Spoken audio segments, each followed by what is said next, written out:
Laughter and melodies filled the air, weaving together a scene that seemed perfect for what should have been the most joyful day of my life. I'm Emma, and as I stood there in my elegant white gown, I felt like royalty.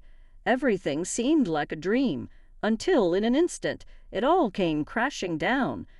"Emma dear, could you come here for a moment?" My mother-in-law's voice pierced through the mirth. It was sharp, almost commanding. I smiled at my friend and excused myself, noticing how stiff my mother-in-law stood as I approached. Her smile didn't reach her eyes, and the tension in her posture was clear. "What is it, Mrs. Brown?" I asked, trying my best to keep my voice calm and friendly. "It's about the way you look at me, Emma," she said, her tone cold and full of accusation. "I know what contempt looks like, and you have it written all over your face. I am your husband's mother, and I deserve respect, not this disdain." Her words took me by surprise, my mind racing to make sense of what she was saying. "Mrs. Brown, I think you've misunderstood. I have nothing but respect for you," I replied, feeling a wave of confusion wash over me. "Respect? Ha!" she scoffed, her eyes narrowing. "I see the way you roll your eyes at me, the sighs when I speak. You think I don't notice. You've even turned my son against me." Her voice was getting louder, and I could feel the eyes of nearby guests starting to turn toward us. I struggled to keep my composure. Before I could respond, Lucas, my husband, appeared by our side, his brow furrowed with concern. "Mom, what's going on here?" he asked, looking between the two of us. "Your wife, Lucas, she's been nothing but disrespectful to me," Mrs. Brown said, her voice trembling with emotion. "She's been looking down on me, and today, of all days, she's been the worst." Tears welled up in her eyes as she clutched Lucas's arm. "Emma, is this true?" Lucas asked, his face filled with a mix of disbelief and confusion, his gaze searching mine, waiting for an answer. "No, it's not true," I replied, my voice firm but calm. "I've done nothing to disrespect her. She's lying." "I'm your mother, Lucas. Would I lie to you?"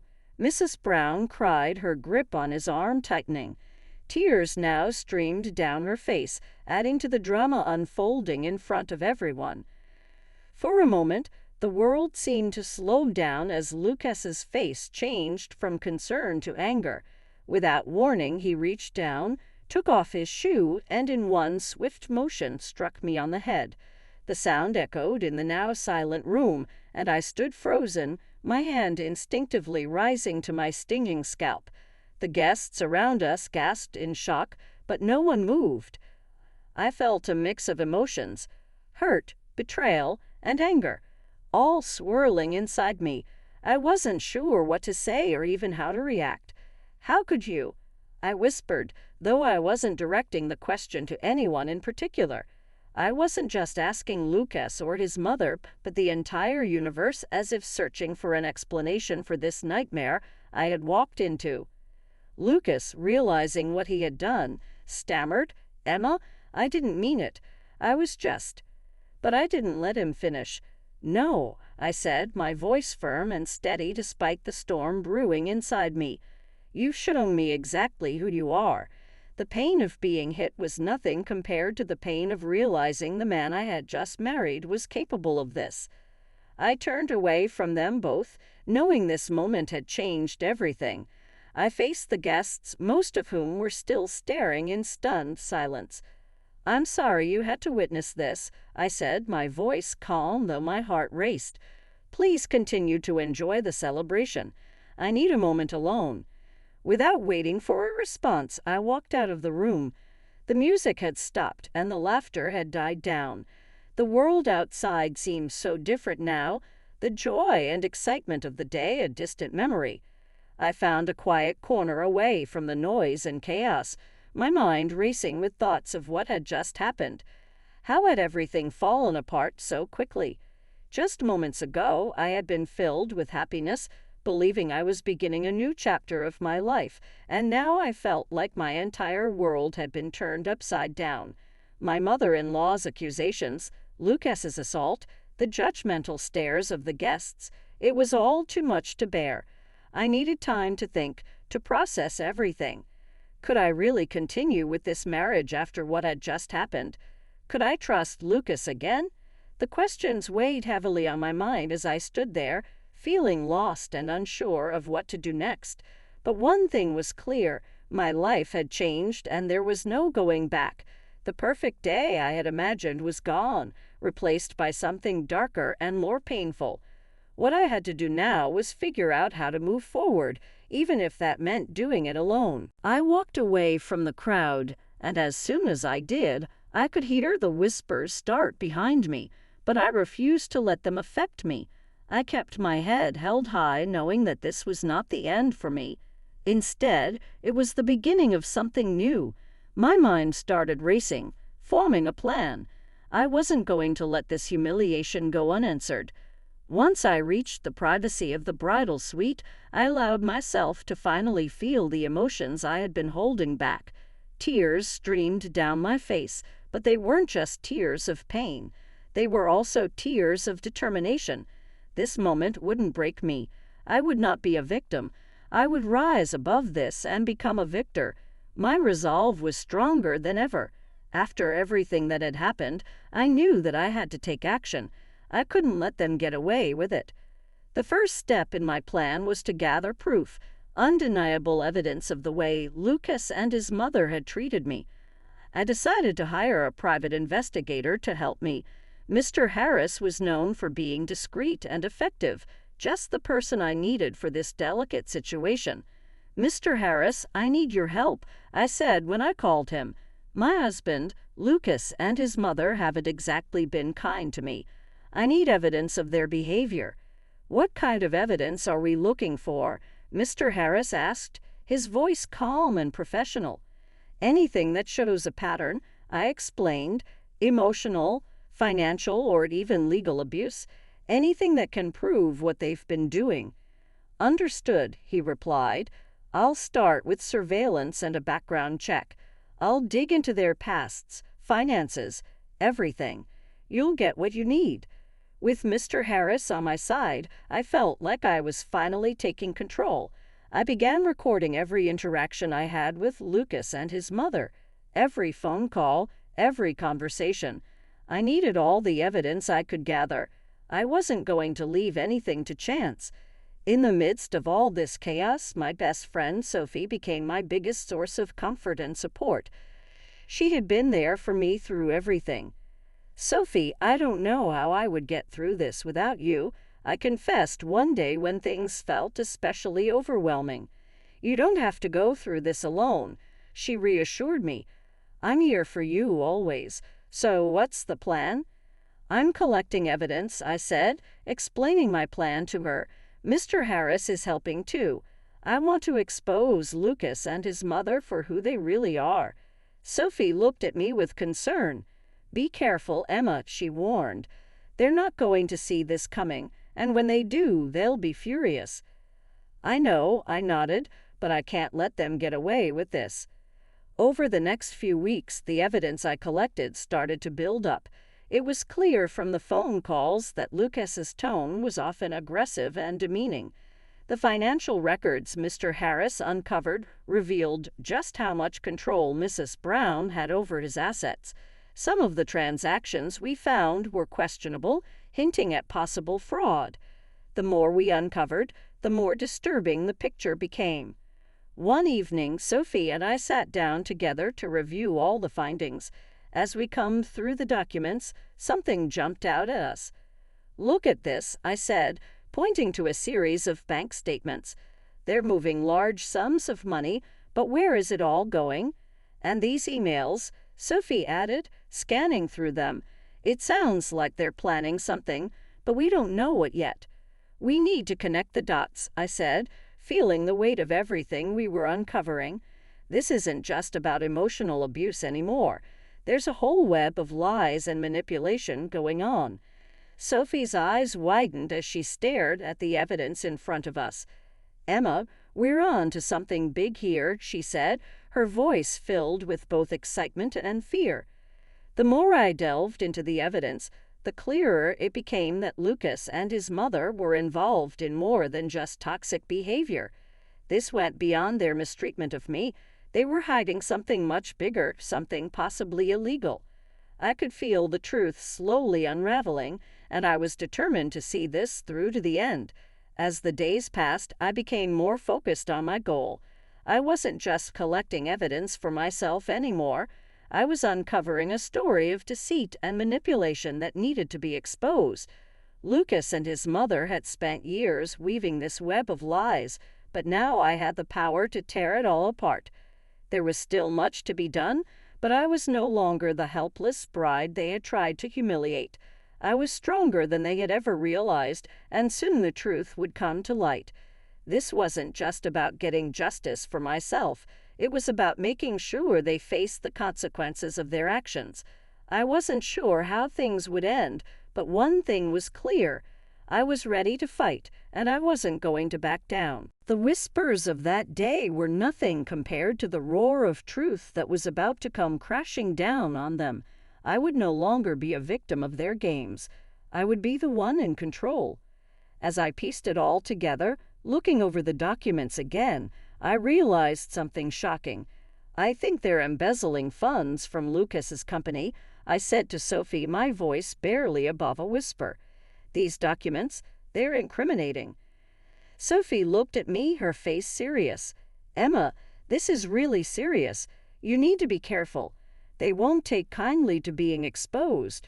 "I know," I said, feeling a mix of fear and determination. "But I can't back down. Not now. There's too much at stake." The evidence wasn't just about how cruel they had been to me. It was more than that. It pointed to serious criminal activity. I had everything I needed to make a move, and it was time to come up with a plan to bring them to justice. It was also time to take back control of my life. "Sophie," I said, feeling the weight of my decision, "I'm going to expose them publicly." Sophie hesitated for a moment, knowing the risks involved. "Emma, that's risky. You're playing with fire. But if anyone can do it, it's you." With Sophie by my side and the evidence in my hands, I felt stronger than I had in a long time. I wasn't just fighting for myself anymore. This was about justice, about making sure Lucas and his mother faced the consequences of what they had done. It was time to show the world who they truly were. The next step was clear. I had to bring everything out into the open. I decided to organize an event, pretending it was for a big announcement. I invited friends, family, and even a few media contacts, people who would help get the story out.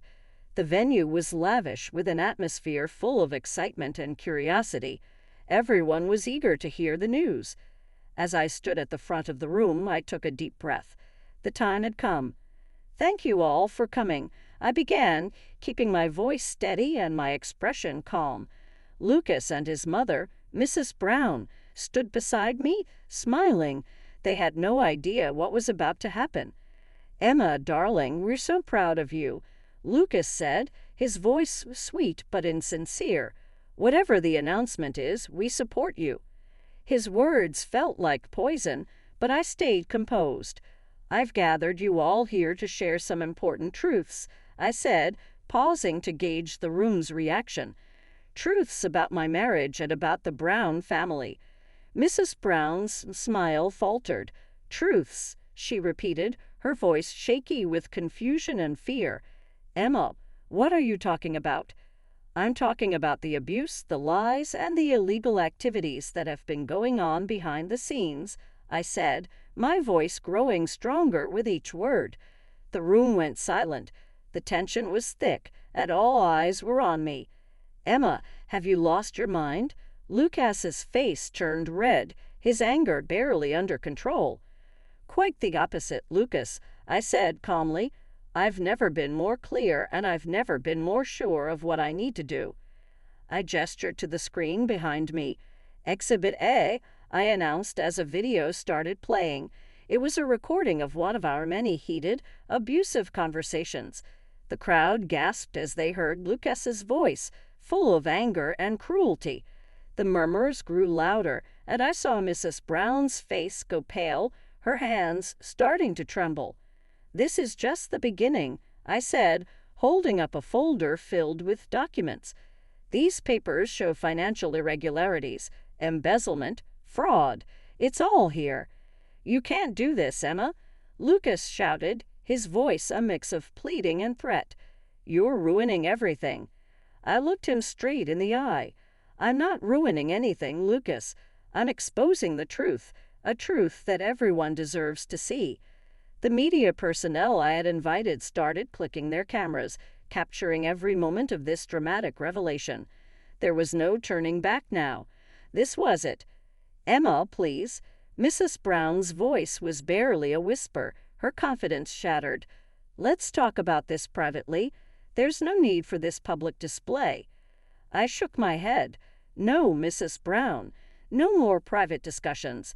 The time for hiding is over. As I continued to show more evidence, the reactions in the room varied. Some guests looked shocked, others shook their heads in disbelief.